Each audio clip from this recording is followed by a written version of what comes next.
अशोक पांडे जी मौजूद हैं। पांडे जी, बहुत सारे बच्चों के मन में, स्टूडेंट्स के मन में सवाल ये, और मेरे ख्याल से ये जाहिर है वो बच्चे होंगे जिनकी जबरदस्त तैयारी होगी बोर्ड एग्जाम्स के लिए, उनके मन में ये सवाल आ रहा है कि एग्जाम हो जाते तो शायद हम और अच्छे नंबर हासिल कर सकते थे।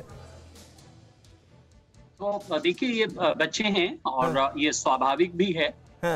लेकिन वो खुद भी इस बात को लेके बहुत ही सेंसिटिव नहीं है, ये मैं आपको बता सकता हूँ। लेकिन फिर भी डॉक्टर भारद्वाज हैं यहाँ पे, अगर किसी बच्चे को बहुत ही फर्क नजर आ रहा है तो इम्प्रूवमेंट एग्जाम देने की व्यवस्था करेगी सीबीएसई। ये फिजिकल एग्जाम दे सकते हैं और अपने अंक ये ज्यादा ला सकते हैं जैसा कि इनको लगता है। अच्छा पांडे जी, ये क्या स्कूलों के लिए एक बड़ी चुनौती थी, क्योंकि 10वीं 11वीं के रिजल्ट और 12वीं के प्री बोर्ड जो स्कूल में कराए गए, और जब ये जाहिर एग्जाम कराए जा रहे होंगे तब अंदाजा नहीं होगा कि इनके नंबर्स जो हैं वो इतनी इंपॉर्टेंस रखेंगे कि 12वीं के नतीजे जो है उनका आधार बनेंगे।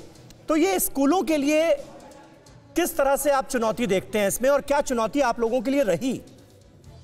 बिल्कुल, ये चुनौतीपूर्ण बात थी, इसमें कोई दो राय नहीं है। लेकिन मैं ये समझता हूं कि प्रोफेसर राजपूत ने जो एक बात कही है वो फिर से मैं दोहराना चाहूंगा कि ये बहुत बड़ा रिहर्सल हुआ है भविष्य के लिए।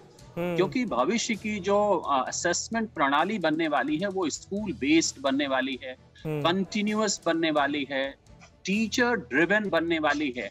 तो उसका एक तरह से ये ड्रेस रिहर्सल भी हो गया। और केवल एक एग्जाम के बेसिस पे हम जो बच्चों के भविष्य को तय कर देते थे, उसकी बड़ी आलोचना होती थी हमारे देश में भी और बाहर भी। अब उससे हम थोड़ा सा बाहर निकले हैं। फर्क सिर्फ ये है कि हम चॉइस से नहीं निकले हैं, शायद हमारे सामने कोई विकल्प नहीं था इसलिए ऐसा हुआ। लेकिन मैं इस विकल्प को एक अपॉर्चुनिटी के रूप में देख के भविष्य की तैयारी मानना चाहिए, और इसके लिए हम सभी लोगों को तैयार रहना है। राजपूत साहब, तो क्या इस बारे में भी सोचा जा रहा है क्या कि आने वाले वक्त में अगर हालात नॉर्मल हो जाते हैं और ये कोरोना का साया जो है ये दूर हो जाता है तो भी इस फॉर्मूले पर अमल करके रिजल्ट घोषित किया जाए? क्या इस बारे में भी थोड़ा सोचा जाने लगा है क्या? देखिए, इस वर्ष जो ये वर्ष चल रहा है, इस वर्ष की जो परीक्षा होने वाली है उसके लिए सीबीएसई की गाइडलाइन आ चुकी है ऑलरेडी। 2 परीक्षाएं होने जा रही हैं, 2 सेमेस्टर बेस्ड। लेकिन जहां तक भविष्य का सवाल है, हमारी एजुकेशन पॉलिसी में एक होलिस्टिक असेसमेंट की बात की जा रही है। ठीक है पांडे जी, जेएस राजपूत साहब से ये सवाल था। राजपूत साहब, अगर आप जवाब दे पाए इसका। सॉरी, नहीं, मैं तो यही कहना चाहूंगा जो पांडे जी कह रहे थे कि आगे हमें अपनी परीक्षा पद्धति में बहुत से सुधार करने। निश्चित रूप से हम 1 या 2 बोर्ड परीक्षाओं की तरफ भले ही अभी जा रहे हों, लेकिन कभी न कभी ऐसा आएगा when we should trust the teacher. दुनिया में ये माना जाता है कि सबसे अच्छा मूल्यांकन वो अध्यापक कर सकता है जो बच्चे को पढ़ाता है, और वो स्कूल कर सकता है। कुल मिलाकर उसके सारे व्यक्तित्व विकास का, गतिविधियों का, अंततः आपको अपना लक्ष्य वहीं ले जाना पड़ेगा।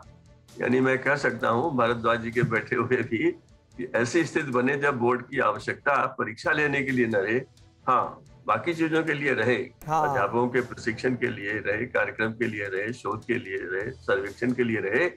मगर ये 1 वर्ष बाद वाली परीक्षा इसने बहुत कुछ नुकसान किए हैं, और अच्छी बात है कि लोग समझ गए हैं। तो ये जो ड्रेस रिहर्सल शब्द पांडे जी ने इस्तेमाल किया बहुत सही है। अब हम इस बार देखेंगे 4-6 महीने बाद ये स्थिति बहुत स्पष्ट होगी कि देश के अध्यापक जब उन पर विश्वास किया जाता है तो कितने खरे उतरते हैं, स्कूल कितने खरे उतरते हैं। और मैं एक बात कह देना चाहता हूँ, परीक्षा पद्धति में सुधार के लिए सबसे पहला अगले वर्ष से या जितनी जल्दी हो सके शिक्षक प्रशिक्षण संस्थानों में सुधार होना चाहिए। वहां जब सुधार होगा तो आगे चलकर और सुधार करने में सहायता मिलेगी। बस ये लग रहा है राजपूत साहब कि भाई 10वीं और 11वीं के एग्जाम्स जब बच्चे दे रहे थे या 12वीं के प्री बोर्ड दे रहे थे, तब उनको तो नहीं पता था कि इस बेसिस पर 12वीं के नतीजे घोषित होंगे, और अगर पता होता तो शायद और ज्यादा सीरियस होकर एग्जाम देते। लेकिन सुनिए, इससे बहुत देश को बड़ा फायदा होने वाला है। आप इस बात से परिचित होंगे कि बहुत से बच्चे लेकिन 12th आते तो ज्यादा सीरियस हुआ ये कोचिंग इंस्टीट्यूशन में समय बिताते थे, अपने 10वीं की पढ़ाई को उतना ध्यान नहीं देते थे, उन्हें लगता था अब वो चीज समाप्त हो जाएगी। आगे चल करके कक्षा 10, कक्षा 11 इंटरनल टेस्ट और प्री बोर्ड टेस्ट में बराबर मेहनत करेगा, उसका ज्ञान बढ़ेगा। मैं ये कहता हूँ भारत की बौद्धिक संपदा इस कारण बढ़े, जो हमें इस साल करना पड़ा। बिल्कुल, बहुत बहुत शुक्रिया JS राजपूत साहब आपका और अशोक पांडे जी आपका हमारे साथ इस चर्चा में, इस बातचीत में जुड़ने के लिए। और सभी स्टूडेंट्स को मुबारकबाद देना चाहेंगे जो पास हुए हैं 12वीं के एग्जाम्स में।